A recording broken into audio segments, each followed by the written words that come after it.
Déclaration du mouvement politique aujourd'hui et demain la Côte d'Ivoire, ADCI, relative à la situation sociopolitique en Côte d'Ivoire. Le 25 octobre 2025, les Ivoiriennes et les Ivoiriens sont appelés à choisir leur président de la République.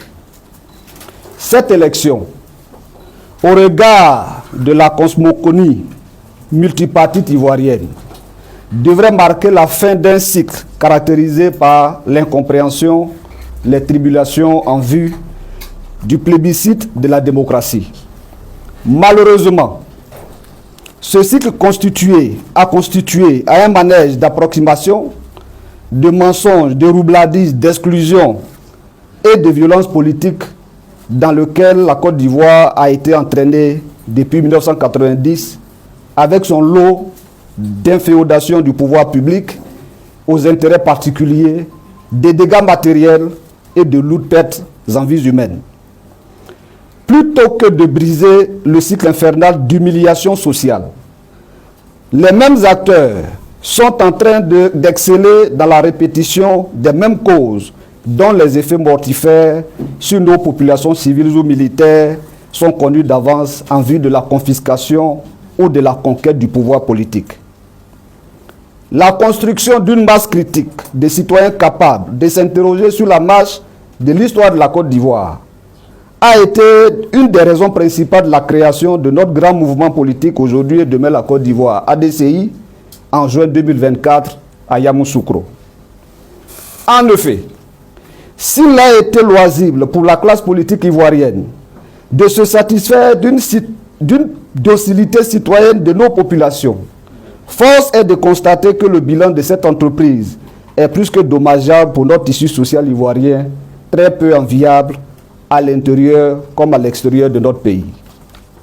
Il est donc logique d'assister à l'affrontement de deux classes de population depuis l'ouverture de ces joutes électorales auxquelles nous assistons.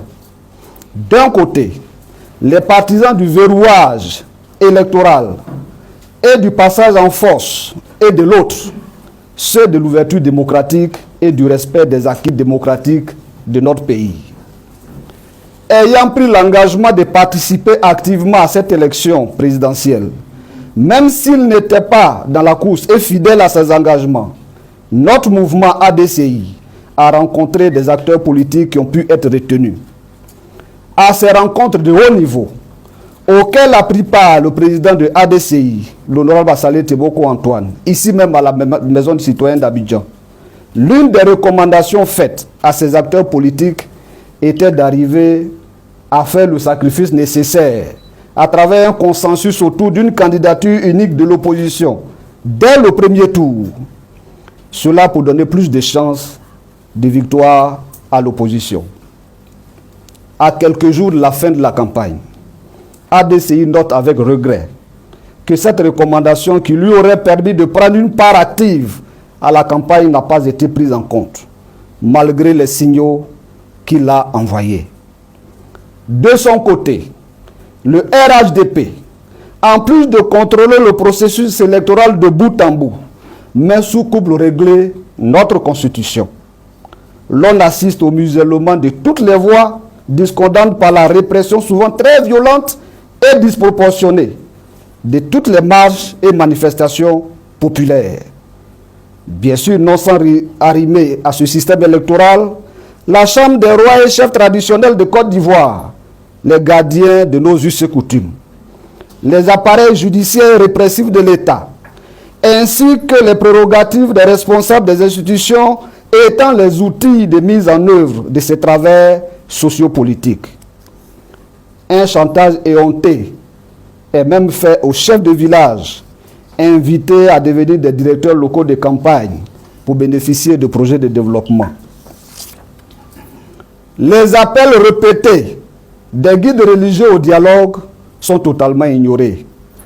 Les Ivoiriens et les opposants, avec eux, sont traités des minorités incompétentes qui doivent être gérées et appelées à se taire encore pour 5 ans, dit-on.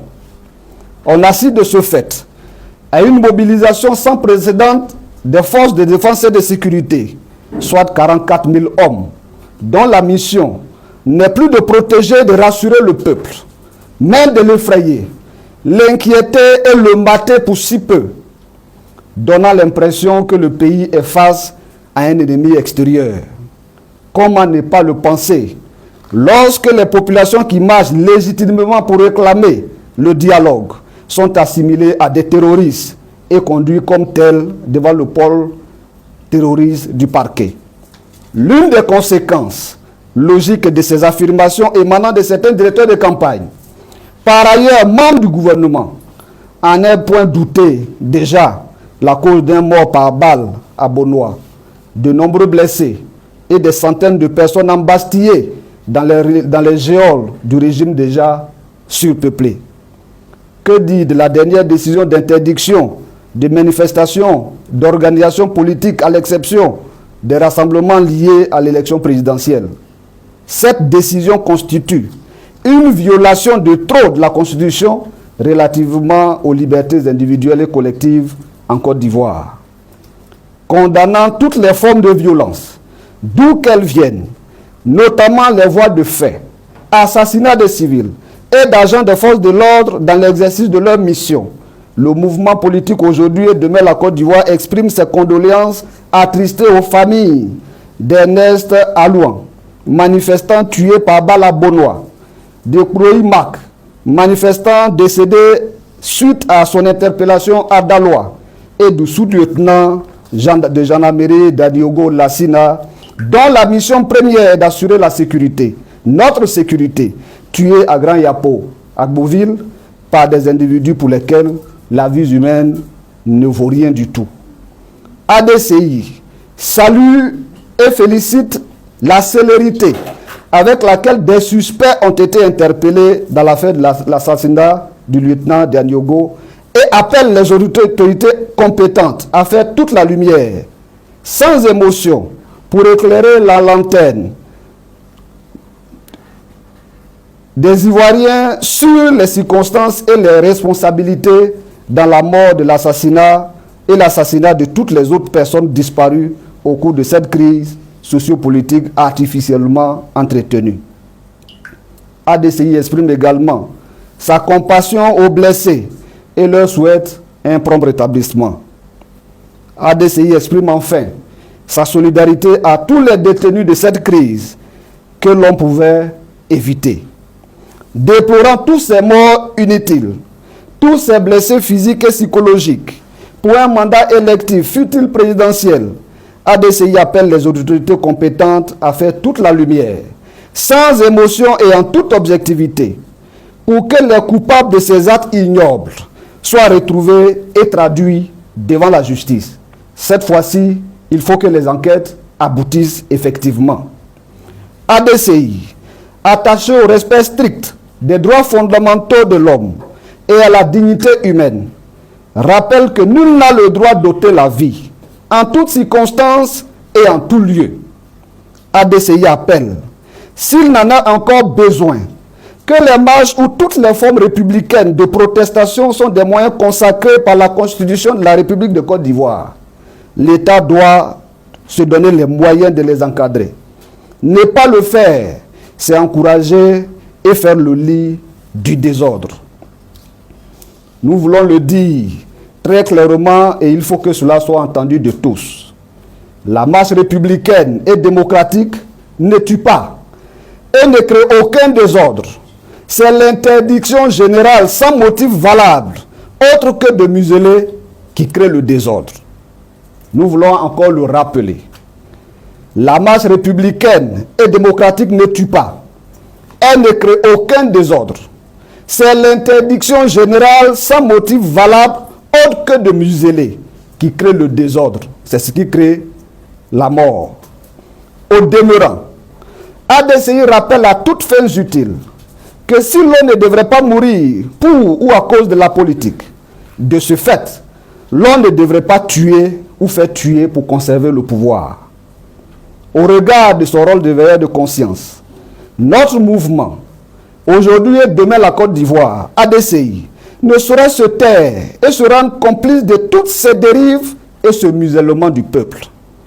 ADCI déplore la dialectique de l'élection verrouillée et ne saurait s'associer. Lui qui appelle à l'avènement d'une société de confiance à une élection qui ne célébrera point la cohésion sociale, mais plutôt la mécanique de la division encore plus profonde du pays.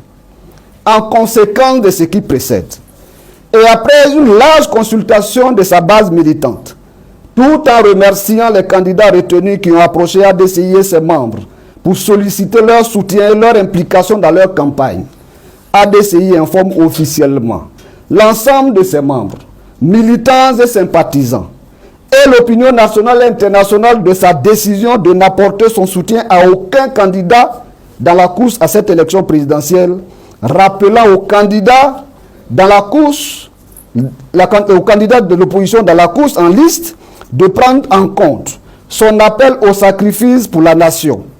L'histoire le retiendra, car ne l'oublions pas, le peuple a de la mémoire.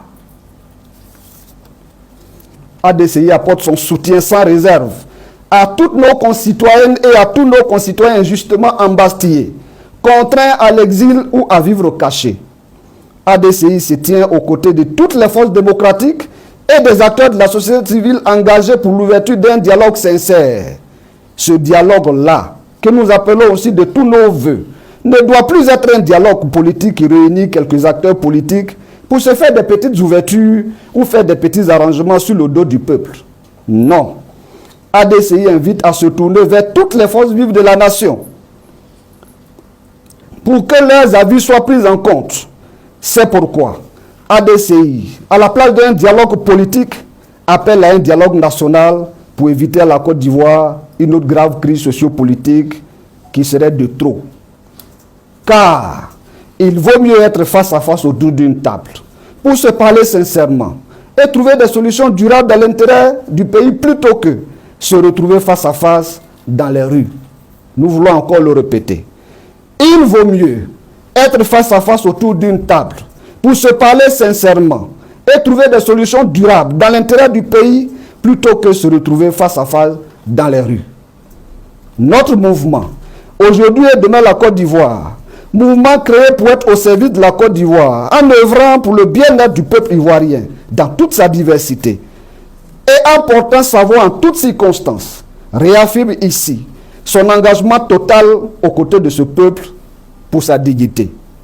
Fait à Abidjan, le 21 octobre 2025, pour le mouvement politique aujourd'hui et demain la Côte d'Ivoire, Roger Youan, le secrétaire exécutif.